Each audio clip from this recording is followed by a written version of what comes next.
in many ways, I admire him. He's very much a self-made man. He's his own man. He doesn't necessarily believe in looking to other people for help or, or relying on anybody else. He's prepared himself to look after his family, and his dedication to his family is absolutely paramount and inscrutable. Nothing can touch it. He's a religious man who comes under the greatest stress that anybody possibly can.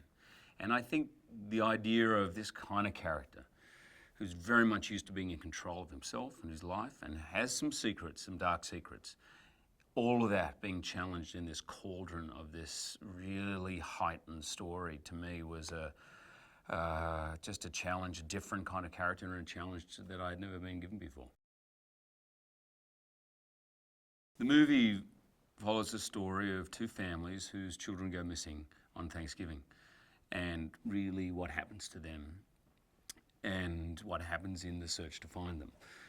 It is, in a way, a classic ticking clock kind of suspense thriller, and really beautifully written with great twists and turns. It will absolutely 100% keep you on the edge of your seat. I think what I love about this script, Prisoners, is that it also is heartbreaking in its attention to what happens to the human spirit, the human psyche, the human soul under that kind of duress.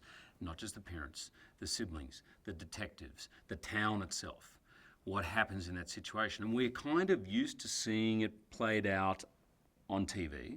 We have all this 24-hour news and you see these cases occasionally and we're drawn to it. But I think what this story does is take you inside it, really what it's like, as well as completely keeping you on the edge of your seat.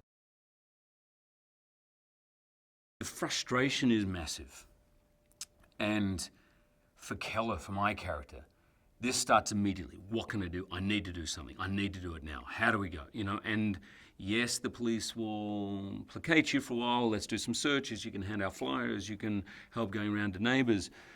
But pretty soon after, what he realises that he's become more of a pain in the neck. He'd prefer them to stand aside, that he's hindering their investigation. And he starts to feel let down pretty quickly. And then when they let go of the prime suspect, who Keller thinks, he's got to be the guy. When they let him go, he feels completely betrayed by the police. And from that moment on, it's open slather. For him, he believes 100% that if his daughter is going to be found, it's going to be him who's going to do it, not the police. He's what I call a heart guy.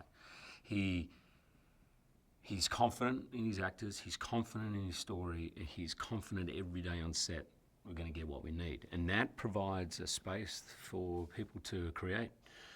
He just allows you to do your thing, and then he just is really brilliant at giving direction. And for someone whose English is their second language, it's pretty amazing.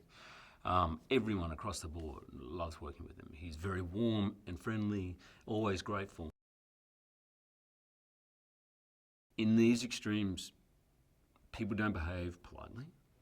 People don't behave as though they care what anyone thinks. It becomes absolutely elemental, guttural, natural. Whether people fold and collapse, whether people get violent and angry, whether people get disillusioned, whatever it is, it's honest. They don't care what people think. It's what they need to do at that time. And that's what makes it fascinating. That's what makes Prisoners compelling. Keller believes Alex Jones is the guy. He knows in his heart he is the key.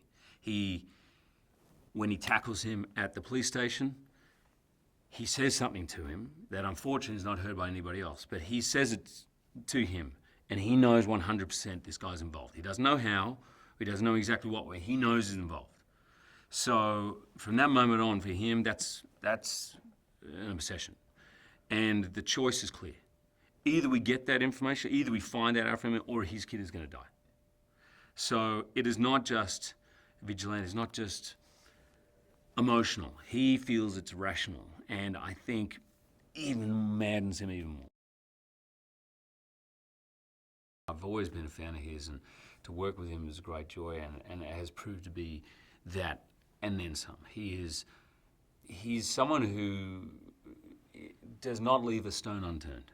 So in a way, we're adversaries. You know, we unfortunately don't have a lot of scenes together.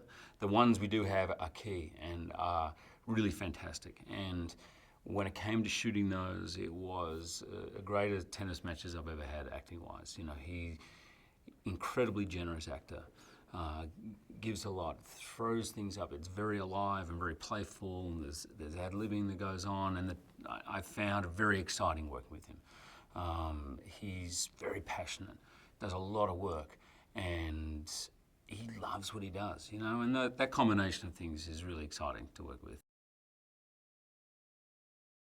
Terrence Howard plays Franklin, and he's, well, of course, an extraordinary actor, and he's so great in this part. Franklin's a music teacher, and very, in a way, polar opposite to Keller. Keller's a lot, I would say, on the surface, tougher, more definitive.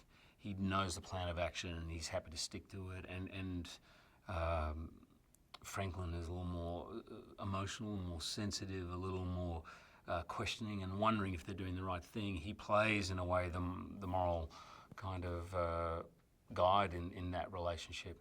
And he's in a desperate situation to search for his daughter as much as I'm in for mine. But increasingly, he finds it difficult to go down the path that Keller wants to go down.